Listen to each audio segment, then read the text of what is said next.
Olá, está começando mais um Trilhas do Nordeste. Eu sou a Helena Dias e aqui você encontra pautas, histórias e personalidades nordestinas sempre com o olhar do povo. Reportagens e entrevistas que falam sobre o Nordeste e dão evidência às nossas narrativas de resistência, fartura e solidariedade. Vem comigo!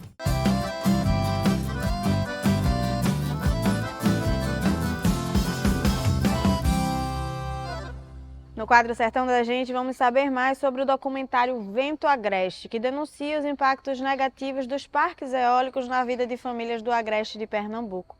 Já no território de solidariedade, a gente vai entender o papel do filtro de barro como tecnologia social que faz parte do programa de cisternas da Articulação Semiárido Brasileiro, a ASA. E no Aqui Pra Nós, a conversa é com Camila Jordão sobre doenças raras. Camila atua nas redes sociais dialogando sobre o tema a partir da sua vivência como mãe. Fevereiro é um mês de conscientização das doenças raras. Já no Balaio Cultural, vamos falar sobre os patrimônios vivos de Pernambuco e sobre como funciona essa política pública de valorização da cultura popular. E no que tu indica, a sugestão cultural veio do Recife. E mais uma vez a gente vem aqui falar sobre os impactos dos parques eólicos na rotina de comunidades que vivem perto dessas instalações que têm se tornado a grande aposta de energia limpa em diversos estados do Nordeste. Organizações sociais, junto a diversas famílias do Agreste de Pernambuco, se reuniram para denunciar, por meio de um filme documentário, as más condições de vida trazidas pela convivência com esses parques. As pessoas relatam diversos problemas de saúde que se tornaram permanentes no dia a dia. Vamos entender com Lucila Bezerra.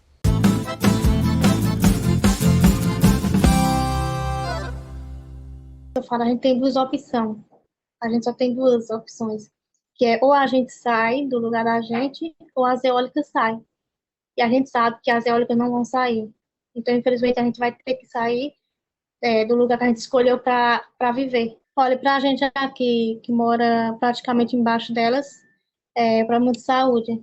Ansiedade aumentou, perca de sono para dormir. O barulho é frequente, bastante. E é todos os dias o barulho. A agricultora Roselma de Melo mora há 10 anos na comunidade de Sobradinho, no município de Caetés, no agreste pernambucano. Há 8 anos, a família de Roselma é uma das 170 que convivem com os aerogeradores a cerca de 100 metros de distância das suas casas. Os agricultores da região têm contado com o apoio de organizações como a Caritas e a Comissão Pastoral da Terra para denunciar o que vem sofrendo e alertar comunidades ainda não impactadas, mas que vivem em locais que podem ser de interesse desse tipo de empreendimento. Foi com o objetivo de evidenciar os danos causados às comunidades camponesas pelas usinas eólicas e apoiar a luta pela reparação dos direitos violados que a CPT no Agreste de Pernambuco se uniu ao Instituto Mãe Terra e à equipe de residência em saúde coletiva e agroecologia da Universidade de Pernambuco e com o fundo Casa Socioambiental para a realização do documentário Vento Agreste, que conta essa história. João Paulo do Vale, que é agente da CPT e foi diretor e roteirista do documentário, destaca que o filme foi uma forma de alcançar ainda mais pessoas, com um trabalho de denúncia que já vinha sendo feito. A gente começou a tentar fazer intercâmbio. A gente levava grupo de pessoas para as comunidades afetadas para elas se sentirem, perceberem o que estava acontecendo.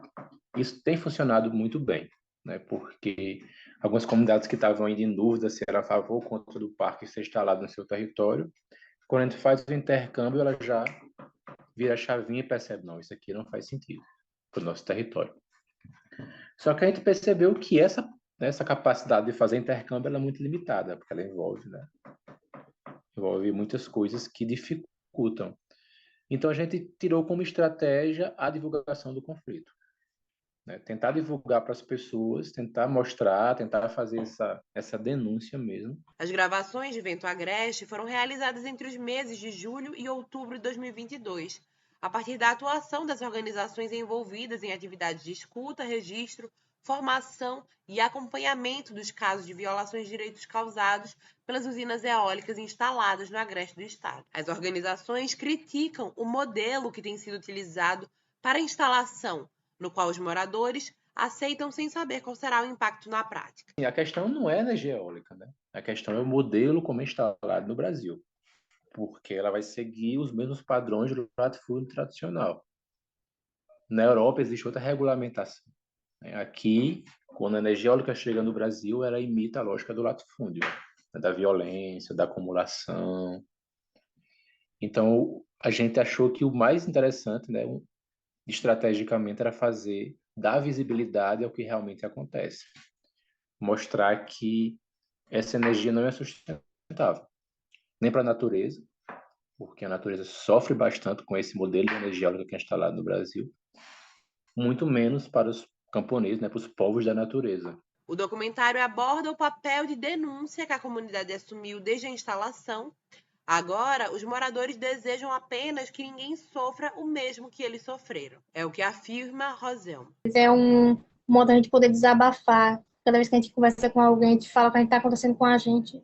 E também de mostrar para quem, aonde não tem, mostrar o que está acontecendo com a gente, para eles não serem enganados que nem a gente foi. Que a gente não teve a opção de escolher. E hoje o pessoal que pode ver vai ter a opção de escolher se vai querer passar por o que a gente está passando ou não. O filme Vento Agreste deverá ser lançado oficialmente no mês de março, e o documentário poderá ser assistido no canal do YouTube da Comissão Pastoral da Terra Nordeste 2, da Mãe Terra e do Fundo Casa Socioambiental. Você pode não ter um filtro de barro em casa, mas com certeza tem a memória de alguma tia ou avó que usava para purificar a água que ia beber. Eu mesma lembro do meu avô limpando as velas do filtro para garantir que ele funcionasse. O filtro é uma tecnologia social que inclusive faz parte do programa 1 milhão de cisternas da Articulação Semiárido Brasileiro, a ASA, que já beneficiou diversas famílias buscando a garantia do acesso à água por meio de políticas públicas. Vamos saber mais na reportagem.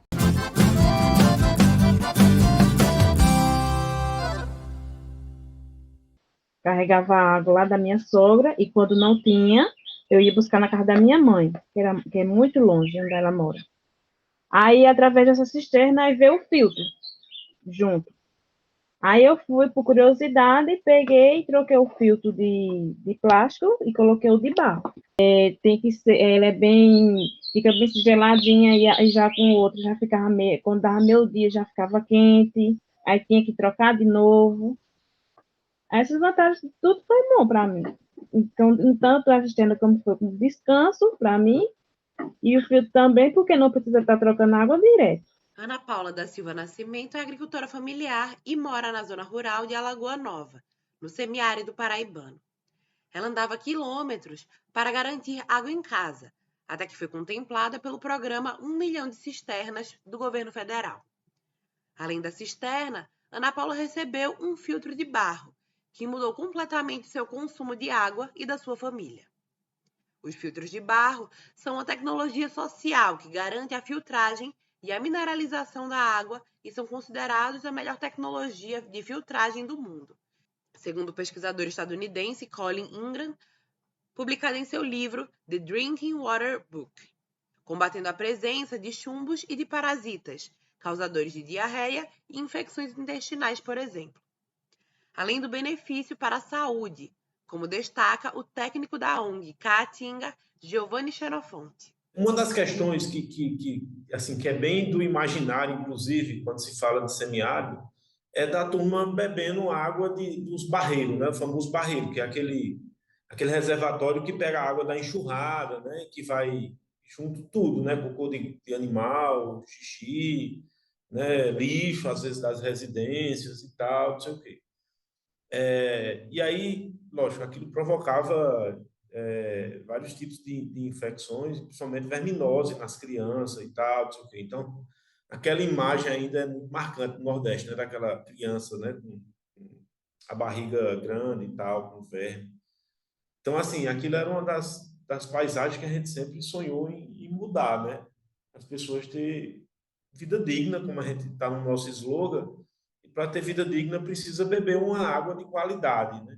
A iniciativa, que começou pelo programa do governo federal e depois passou a ser realizada de forma colaborativa, realizada pela Articulação Semiárido através da campanha Tenho Sede. O que começou como um programa para facilitar o acesso às cisternas e entendeu a necessidade de garantir o acesso à água potável para a população, como aponta Giovanni. Então, quando a turma da pesquisa, da ciência, se chegou com a gente, disse, olha, isso é um problema. Não dá para, por exemplo, ter um programa de políticas públicas que oferte água que não seja potável. Aí então, como é que resolve esse problema? Aí pensamos em diferentes tipos de filtragem, né? Mas aí se percebeu de que o filtro de barro era algo que já era usado por parte das famílias agricultoras e que tinha uma eficiência muito grande no tratamento da água. Além disso, a água pode ficar até 5 graus mais fria que a temperatura ambiente, por causa do contato com o barro, o que é um ponto que atrai quem mora no semiárido, assim como a Ana Paula. Para contribuir com a campanha Tenho Sede, que tenha levado água para o semiárido brasileiro, acesse www.tenhosede.org.br. Você sabe o que são doenças raras? São doenças que têm diversas características em seus sinais e sintomas que podem variar de acordo com cada uma delas ou com cada pessoa. Conceito amplo e pouco conhecido, né? Mas que tem o mês de fevereiro como um calendário de conscientização sobre ele. De acordo com a Organização Mundial da Saúde, a OMS, há uma estimativa de que existem cerca de 6 a 8 mil doenças raras no mundo. Para entender melhor como é a convivência com esse tipo de doença, a gente conversou com a enfermeira obstétrica Camila Jordão, que é mãe da Maria Lia, de 2 anos, que tem um diagnóstico da Síndrome do Atraso do Desenvolvimento, Hipotonia e Ataxia, uma doença rara. Camila utiliza as redes sociais para dialogar sobre o assunto. Vamos saber mais na entrevista.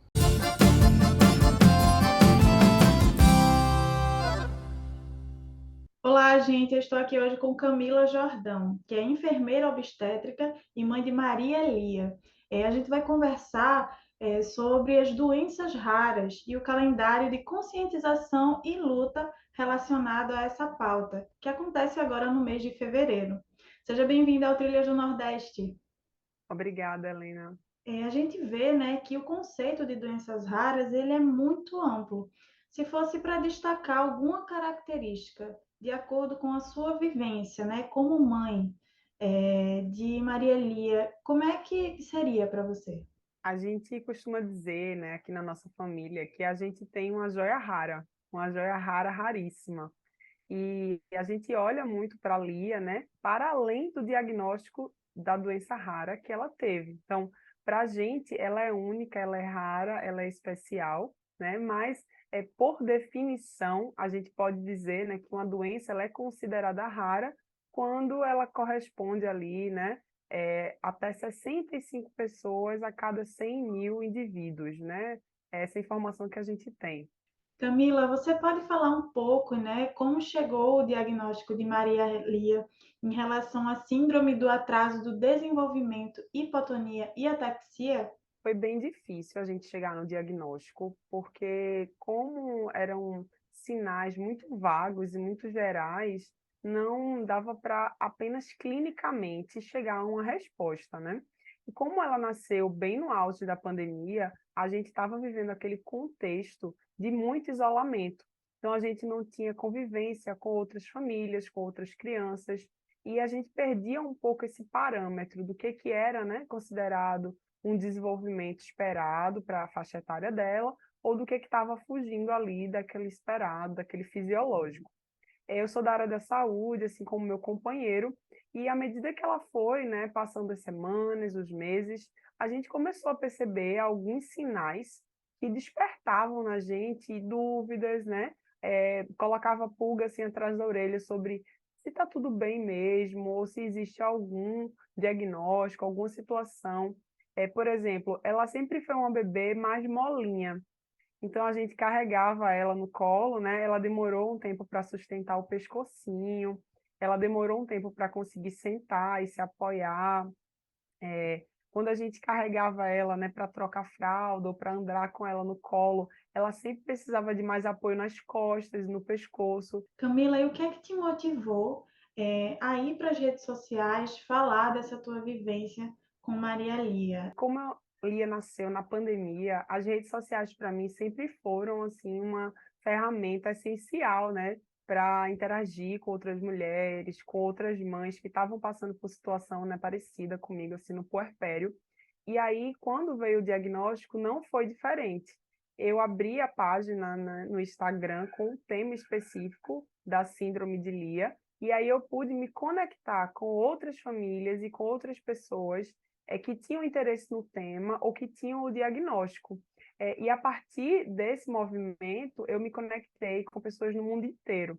Recentemente, inclusive, uma mãe que mora na Rússia, né, fala um outro idioma, com outro alfabeto, identificou a gente e a gente conseguiu manter esse contato. Então, é algo muito bom a gente ter essa possibilidade hoje da internet, das redes sociais, tanto pela sensação, né, de se estar em rede, se estar num coletivo, quanto por esse fluxo de informação que é muito mais rápido. Camila, a gente está falando aí, né, de um trabalho de conscientização que você faz nas redes sociais, e fevereiro é esse mês também, né, relacionado às doenças raras. Mas a gente não quer só conscientização, a gente quer também concretização dessa consciência, né, que passa até por um processo de não invisibilizar essas questões. Quais são as lutas relacionadas às doenças raras, as lutas dessas famílias, dessas pessoas? Muitas vezes, durante a formação, né, acadêmica, na universidade, os profissionais de saúde têm a informação de que primeiro vamos pensar no mais elementar, no grosso, no que afeta a saúde pública como um todo, em larga escala, digamos assim, e começa a suspeitar de algo que é mais comum, que é mais corriqueiro, que está em todos os livros. E deixa para investigar doenças raras que afetam igualmente ou até mais a saúde da população por último. E aí o que a gente vê hoje é que é preciso fazer esses dois movimentos em paralelo. A gente vai investigar o que é mais corriqueiro, o que acontece mais, que é mais frequente, ao mesmo tempo em que suspeita de uma doença rara. Camila, que bom chegar em mais gente com esse assunto, né? A gente está falando aí de conscientização mesmo, e eu agradeço a tua presença aqui no Trilhas do Nordeste e espero que tenha uma próxima com novidades, inclusive, né, em relação à garantia de direitos nesse assunto. Obrigada, Helena. Fico muito feliz de contribuir com o jornal. Para acompanhar Camila no Instagram e seus conteúdos sobre doenças raras, você deve procurar pelo lia_ebf3_rads, como está aqui embaixo na tela. A gente sabe que a preservação da nossa cultura popular não está presente apenas em objetos ou espaços, mas sim nas pessoas que carregam consigo a missão de fortalecer as tradições do povo. É pensando nisso que existe o Registro de Patrimônio Vivo, uma política garantida por lei que reconhece mestras e mestres da cultura popular que representam, por meio de si, uma valiosa memória e perspectiva. O repórter Marcos Barbosa vai nos explicar um pouco como funciona essa política e mostrar os recentes patrimônios vivos de Pernambuco. Vamos assistir.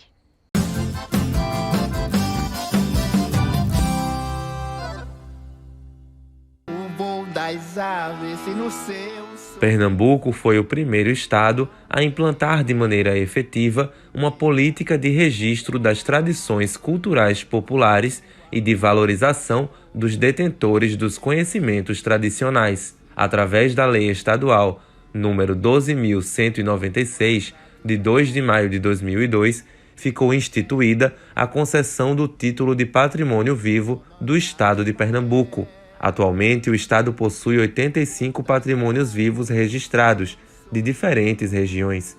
São homens, mulheres ou grupos que mantêm tradições centradas na oralidade. Além disso, constroem redes de compartilhamento e aprendizado por meio da valorização dos conhecimentos, histórias e vivências, em contextos específicos das comunidades. Assim, é preservada a grande diversidade de bens culturais aos quais se vinculam.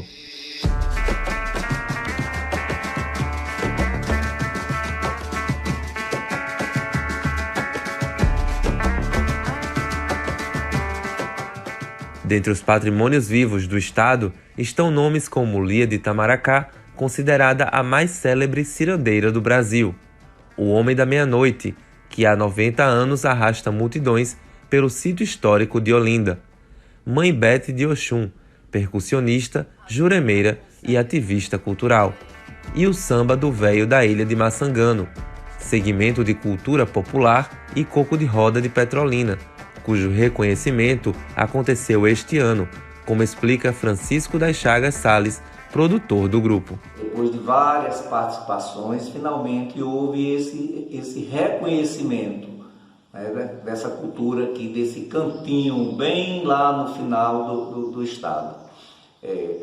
É uma política do governo que visa garantir que a cultura popular não entre em decadência, que os grupos mantenham a sua subsistência.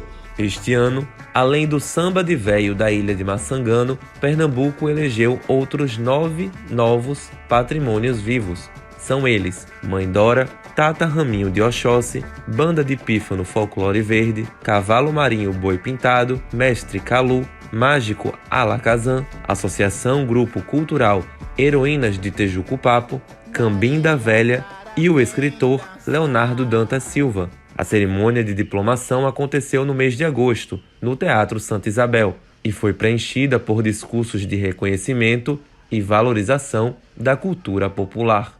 Aqui do lado dos meus parentes, do lado dos meus amigos, das minhas amigas que me inscreveram nesse patrimônio. Agradecer também ao jurado que confia em meu trabalho, né? Aqui minha irmã está sempre ao meu lado, que aqui é tudo para mim na minha vida. Durante a cerimônia, o mestre Calu, um dos homenageados da noite, apresentou um pouco do mamulengo de Vicência. Pega peixinho, lele, caramba, pega peixinho, lele, caramba. Ai, nas horas de Deus, faz o que desce, Os artistas e grupos contemplados pelo título de Patrimônio Vivo do Estado de Pernambuco passam a receber uma pensão vitalícia. Essa pensão vitalícia garante as atividades dos grupos, né? E finalmente é uma ação, manter as suas ações dentro das suas comunidades e trazer também para perto da gente as ações da Fundar. Então, é de vital importância para que a cultura de Pernambuco seja mantida. Como contrapartida, esses mestres e símbolos da nossa cultura popular participam de programas de ensino e de aprendizagem dos seus conhecimentos e técnicas organizados pela Secretaria de Cultura do Estado. Assim, é garantido que os saberes de um povo não se extingam e se perpetuem nas gerações seguintes.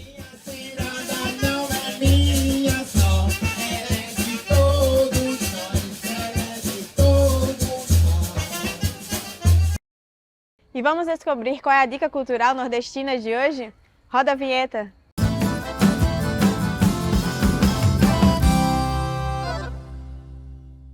Olá, gente. Meu nome é Daniela Sales, sou psicóloga e professora daqui de Recife.